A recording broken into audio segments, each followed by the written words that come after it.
combats, les enfants d'Israël étaient arrivés dans la terre promise. Malgré les combats, toi tu réussiras. Ah, ça ira. Ça ira.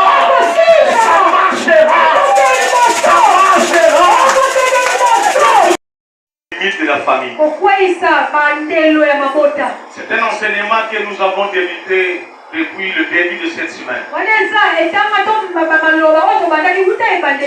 Pourquoi parlons-nous de briser les limites de nos familles? C'est parce que dans chaque famille, il y a un problème qui combat cette famille-là. Il y a certaines familles qui ont des problèmes, par exemple, concernant les mariages. Il y a des familles qui ont, par exemple, aussi également des problèmes de finances. Donc, chaque famille a quelque chose qui fait du mal à cette famille-là. Et souvent, nous sommes bloqués. Souvent, dans nos familles, les choses ne vont pas telles que nous souhaitons. Ce n'est pas parce que nous le voulons, mais c'est parce que nous sommes nés dans des familles qui ont des problèmes. La famille qui a la sorcellerie, la famille qui a la loi établie, la famille qui a des problèmes spirituels, rien ne peut marcher dans cette famille-là. Les gens peuvent être intelligents, les gens peuvent être courageux, mais lorsque tout est bloqué, il n'y a rien du bon qui sortira. Cet enseignement va nous aider à comprendre les problèmes de notre famille. Vous savez une chose, j'ai l'habitude de vous dire, si vous voulez comprendre les combats de votre famille, il faut regarder la vie de tes parents. Si les parents ont réussi, toi aussi tu réussiras. Si les aînés ont également réussi, c'est-à-dire il n'y a aucun problème dans votre famille. Mais lorsque tes parents n'ont pas réussi, lorsque tes parents ont échoué, c'est-à-dire il y a un problème quelque part dans cette famille-là. S'il n'y avait aucun problème, pourquoi tes parents n'ont pas réussi? S'il n'y avait aucun problème dans la famille de ton père, pourquoi ton père n'a pas réussi? S'il n'y avait aucun problème dans la famille de ta mère, pourquoi ta mère n'a-t-elle pas réussi? C'est pour vous dire ceci. Dans chaque famille, il y a quelque chose que le diable élève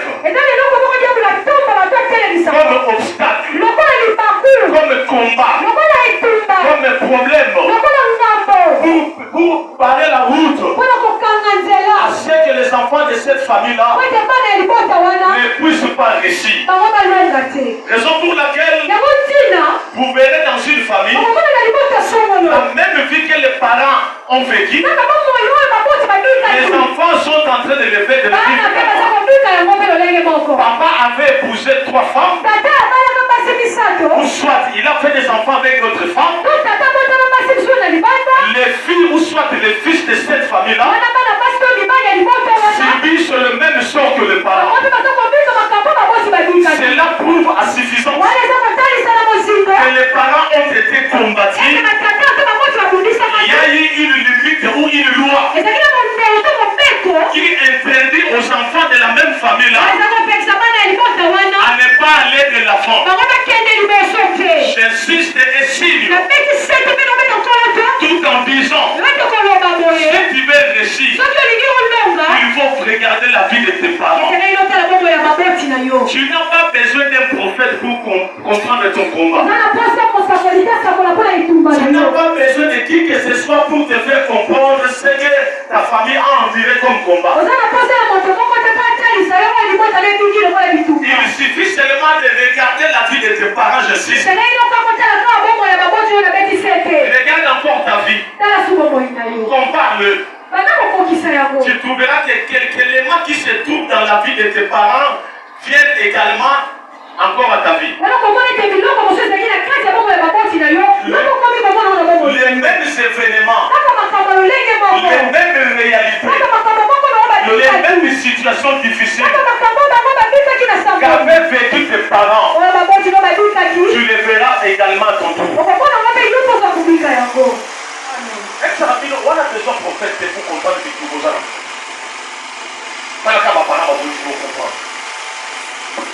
Est-ce que tes parents ont réussi?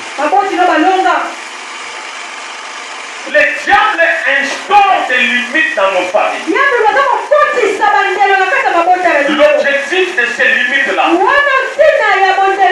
c'est pour ne pas nous permettre d'aller de l'avant. Raison pour laquelle il y a des gens qui cherchent à vendre. Vous mettez une table devant la maison. Vous cherchez à faire quelque chose. Mais rien ne va. C'est parce que dans votre famille, personne n'a réussi avec le commerce. Là où il y a les combats, là où il y a la loi, là où il y a la limitation, personne ne peut se démarquer. Tout le monde passe par là. Tout le monde passe par le chemin du combat. Raison pour laquelle j'ai l'habitude de te dire, ne compare pas ton combat à celui de l'autre. Chacun de nous a son combat. Chacun de nous a son problème. Je n'ai pas l'habitude de dire, oh mon ami a réussi. Pourquoi pas moi? On est tous humains, oui. Mais on n'a pas tous les mêmes problèmes. On n'a pas tous les mêmes combats. Chaque famille comprend leurs problèmes. Chaque parent a aussi son combat ou son problème. Et s'il ne fait pas des efforts pour éradiquer ce combat-là, les enfants qui naîtront en lui, ils seront victimes de son problème. Vous avez dit tout le monde de mon côté. Pour comparer du tout le monde à Yona Yangati. Peut-être moi je suis en train de chercher le mariage, peut-être. Mais toi tu cherches l'argent. Peut-être moi je cherche le voyage. Mais toi tu cherches peut-être la guérison. Peut-être moi je cherche la grandeur. Mais toi tu cherches peut-être le bonheur. Chacun de nous a son problème. Ne compare jamais ton problème à celui de ton prochain. Ne compare jamais ta situation à celle de l'autre. Alors définis d'abord les termes. La famille par définition c'est quoi? C'est la source de provenance de tout être.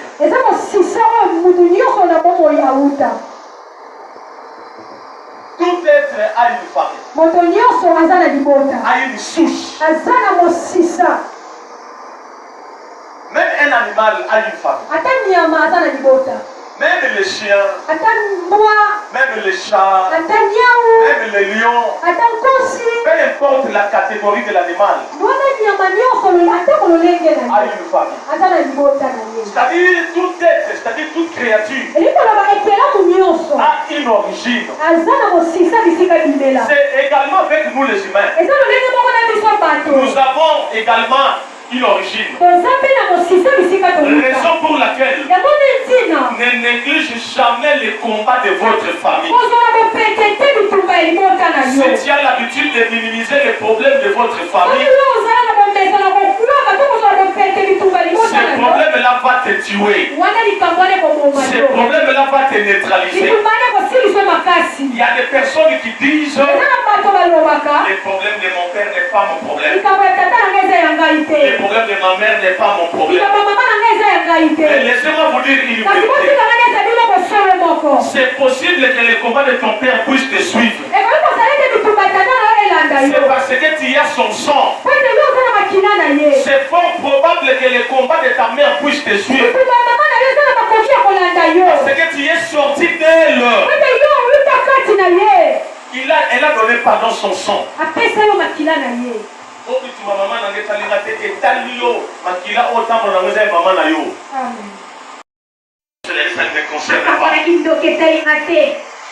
Ce combat-là va t'engloutir. Vous savez combien ont minimisé les problèmes de leur famille et sont morts aujourd'hui. Il y a beaucoup qui ont l'habitude de dire que je ne finirai jamais comme ma mère. Mais il faut développer la vie de prière. Il faut briser, il faut couper ces limites, cette loi-là. Sinon tu finiras comme tes parents. Un parent qui a réussi lègue à ses enfants un bon avenir. Mais lorsqu'un parent échoue, il lègue à ses enfants des problèmes d'avenir. Mon beau tu as l'homme, il a dit que là-bas, on est vu, moi et c'est nous. Mon beau tu as l'homme, il a dit que là-bas, on a un problème. Amen. Les parents ont quitté, les parents ont échoué. Les enfants n'ont rien à faire. Ils commencent à voler. Ils commencent à commettre des bavures de crimes. Moi je n'accuse pas ces enfants-là. Un parent responsable doit se battre pour ses enfants.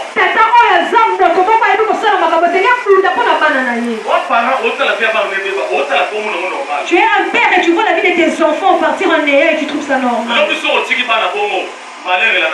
Si demain tu laisses tes enfants ainsi, il y aura le malheur qui suivra tes enfants. Vous devez comprendre quelque chose. Nous sommes dans un monde. Si les parents n'arrivent pas à faire des efforts pour leurs enfants, demain quand tu ne seras pas là, tes enfants seront dans la rue. Ces enfants que vous avez cités de Fazer aujourd'hui, ce sont des enfants, les parents les ont mis au monde. Puisque leurs parents avaient minimisé les problèmes de leurs parents également. Tu minimises les combats de tes parents. Ce sont tes enfants qui en paieront le prix. Amen. Tu vas comprendre là-bas. Amen. La famille, elle est le socle de la vie d'une personne. La famille, c'est l'ensemble des personnes qui partagent le même sang. Définissons la limite. Une ligne à ne pas franchir. C'est une ligne à ne pas franchir. Vous allez constater dans des familles, quelqu'un prend une table de main, il fait vendre. Au moment où la personne met une table, quand il a commencé à vendre, au bout de 3 mois, il se retrouve par terre. Même s'il peut prendre crédit, il vient avec les crédits pour acheter les marchandises. Il met, après un temps, il va encore faire un peu par terre. Jusqu'à ce que la personne l'abandonne. Si on prend le moment, c'est déjà arrivé, hein? Et comment? C'est déjà arrivé. Et comment? Ça, c'est pour celui qui veut vendre. Une autre façon de limite. Une dame qui se bat avec des hommes pour stabiliser leur vie. Il y a des femmes qui se battent pour les hommes. Mais lorsque les hommes là réussissent, ils partent. Amen. C'est la limitation. Tu commences avec un homme dans la misère. Et après un temps, cet homme-là réussit. Mais après un temps, cet homme-là te tourne les dos. Après un temps, tu prends un deuxième homme. Tu fais la même chose. Il part. Le troisième arrive. Après tu te fatigues et tu dis que les hommes ce sont de mensonges. C'est le combat de ta famille. Il y a une loi appelée limitation qui interdit aux gens de votre famille à ne pas franchir une ligne. Il y a des femmes qui attisent des hommes aujourd'hui. Les hommes, ce sont des aventuriers. Il y a des bons hommes, c'est toi qui es passé par un homme aventurier. Peut-être que moi je ne suis pas aventurier, j'ai épousé ma femme et je prends soin d'elle. Dans un aventurier, c'est toi qui as le combat et sur ton chemin, tu croises les hommes aventuriers. Il y a des personnes qui ne prient même pas. Mais elles se marient avec des bons hommes, avec des mariages heureux. Vous savez pourquoi? Parce que dans leur source, ils n'ont pas la loi sur les mariages. Ils n'en ont pas.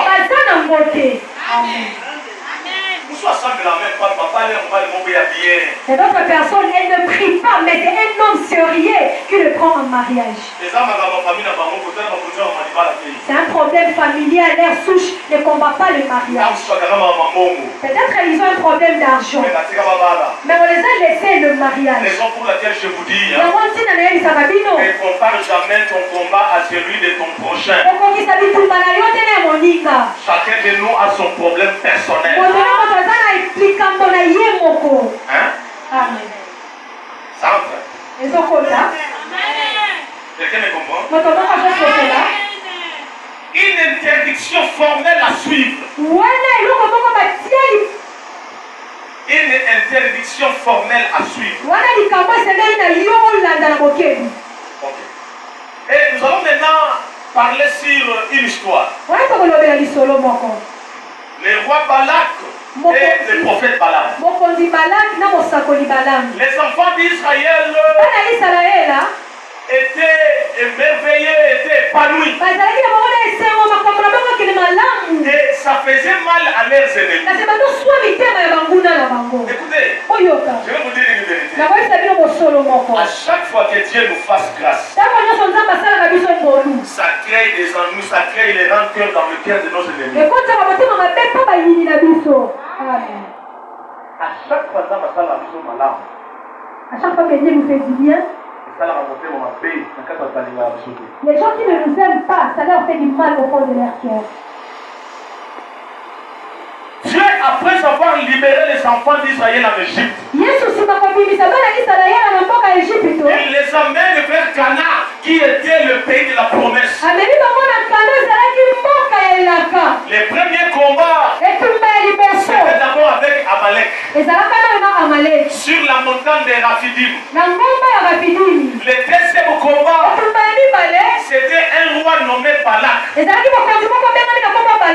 qui était venu corrompre les prophètes Balaam,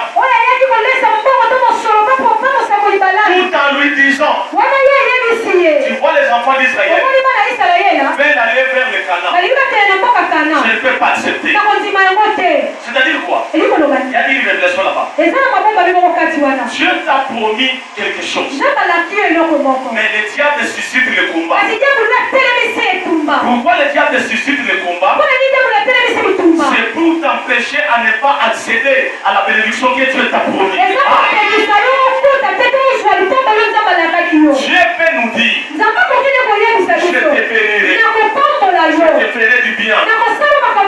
Mais vous verrez à côté, il y a un sorcier de la famille qui va se lever pour chercher à contraindre cette prophétie-là.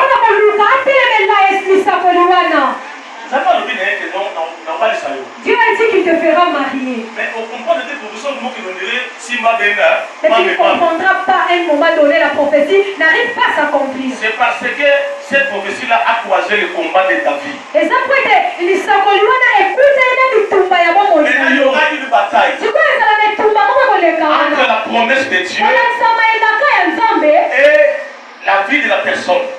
La promesse de Dieu, la vie de la personne et les sourcils de sa famille. La promesse de Dieu attend que la personne puisse l'embrasser. Les sorciers de leur côté vont tout faire pour barricader à ce que cette prophétie ne soit pas accomplie.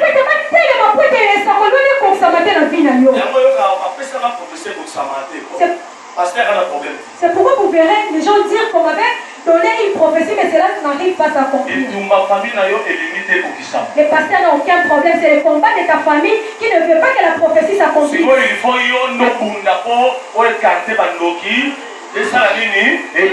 Alors c'est toi qui dois te battre pour écarter les sorciers sur ton chemin afin que la prophétie s'accomplisse. Maintenant, quand la prophétie tarde, lorsque Dieu a promis à quelqu'un quelque chose, mais la personne est distraite, au lieu de se battre, au lieu d'affronter le combat, la personne est distraite. Ça profite maintenant aux sorciers de sa famille de pouvoir l'accabler encore davantage. C'est comme ça. Après le combat d'Amalek, il y a eu encore une bataille. Or, les enfants d'Israël allaient vers Canaan. Selon la prophétie, le Canaan était là où Dieu avait prévu pour les enfants d'Israël. Le Canaan pour toi et moi, c'est quoi? C'est le mariage, la santé, la richesse, la bénédiction. Maintenant, pour l'atteindre, il y a eu des Amalek. Il y a eu des Balak qui sont des sorcières qui n'aiment pas que nous recevrons cette bénédiction-là. Dieu a dit aux enfants d'Israël d'aller à Canaan. Mais c'était difficile pour arriver à Canaan. Il y avait toujours des crocs à chambre. Il y avait toujours des problèmes. Il n'y avait aucun moyen pour que les enfants d'Israël puissent avancer. C'est parce que le combat était permanent. Le combat était permanent. Mais laissez-moi vous dire une vérité. Il y a des combats que Dieu va combattre pour toi. Il y a des combats que Dieu va combattre pour toi. Il y a des combats que Dieu va combattre pour toi. Ne te comprends pas. Je vais dire quelque chose. Il y a des combats que tu ne combattras pas. Mais Dieu lui-même combattra à ta place. Il y a des combats que tu ne combattras jamais. Mais Dieu combattra à ta place. Il y a des problèmes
terre promise. Malgré les combats de ta famille, je te rassure. Toi tu réussiras. Toi tu réussiras. Ah, ça ira. Ça ira. Ça marchera. Ça marchera. Tu t'écoutes. Ça ira. Tu t'écoutes. Ça marchera. Que la prochaine belle ou pas.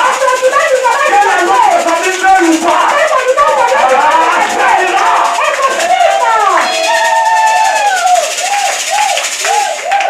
Ça ira. Ça ira. Coûte que coûte, ça ira. Il y a un adage qui dit, quelle que soit la durée de la nuit, le soleil apparaîtra. Quel que soit le problème, il y aura toujours de la solution. Aussi longtemps que tu te laisses en vie, il a encore affaire avec toi. Le fait que tu restes encore en vie, c'est-à-dire que Dieu n'a pas encore fini avec toi. Le point de vue, on a bon mot évolué. Quelqu'un a me filité. Peut-être que les gens m'attendent la paix. Peut-être que les gens veulent la paix. Peut-être que les gens m'ont mis de paix. Mais peut-être que les gens sont extérieurs. Peut-être que les gens sont là. Peut-être que les gens sont là.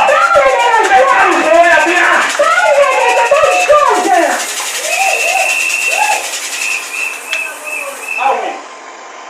Aussi longtemps que Dieu te laisse en vie, ne sois jamais désespéré. N'abandonne pas la foi. Il faut toujours persévérer. Il faut toujours dire à ton cœur, quelle que soit la durée de la nuit, le soleil apparaîtra. Quel que soit le problème de la vie, ah, ça ira. Quel que soit le blocage, je franchirai.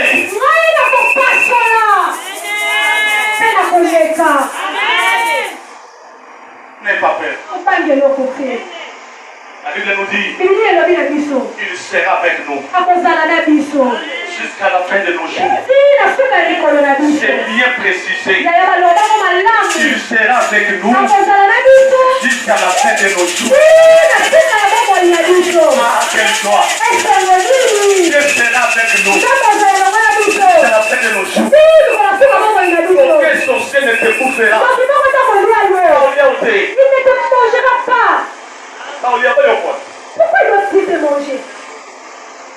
Dis à ton voisin que personne ne te mangera. Dis que personne ne te fera mourir. Dis à ta voisin. Un enfant de la promesse ne meurt pas.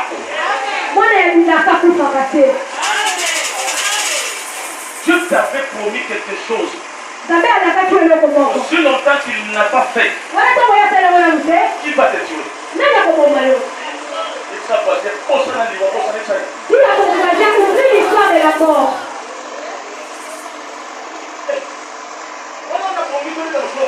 Tous les papas morts viennent dans ma vie. Les je parlais de la mort. Dieu nous avait promis, toi et moi, des grandes choses. On ne l'a pas encore vu.